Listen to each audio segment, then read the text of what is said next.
रुक जाइए युवराज, ये आप क्या कर रहे हैं? सहायता। सहायता या पाप?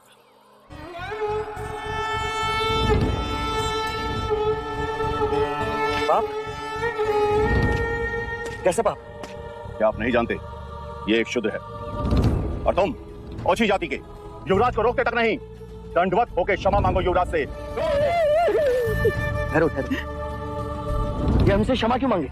इसने आपको छूने का अपराध किया है। इसने मुझे नहीं, मैंने इसे छू। क्षमा युवराज, पहले इसने इस ब्राह्मण मार्ग में आने का अपराध किया है।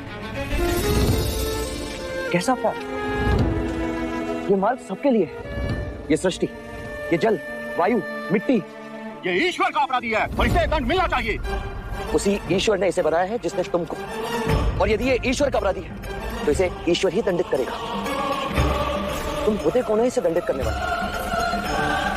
तुम केवल ब्राह्मण, अधिकारी नहीं, अधिकारी ईश्वर है। अब युवराज, हम इस सृष्टि पर ईश्वर का प्रतीक हैं, इस धरती पर भगवान का रूप है।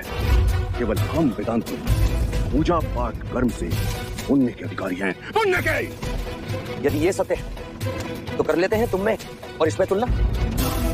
इस मनुष्य ने अपने खून पसीने से इस मिट्टी को सींचा है, फल फूल उगाए।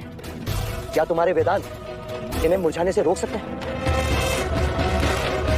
क्या तुम इस धरती पर भगवान का प्रतीक, इस फंसे हुए पहिए को बिना हाथ लगाए निकाल सकते हो? आप हमारा अपमान कर रहे हैं युवराज।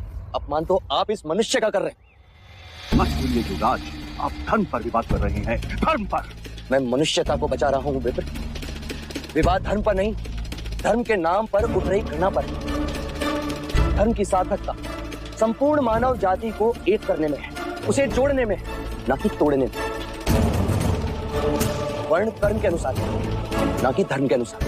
धर्म सबसे श्रेष्ठ है युवराज, सबसे श्रेष्ठ, जो मनुष्य को अपनी मर्यादाओं से परिचय करवाता है, परिचय करवाता है। उस धर्म को बनाया किसने? मनुष्य।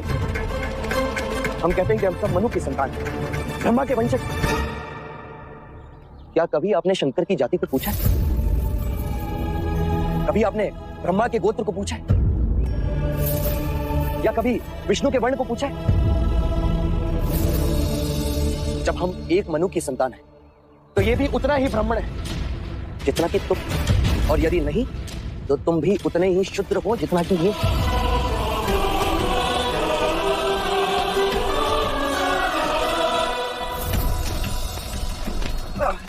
चलो पहिया निकाले। तो फिर लगाओ जोर।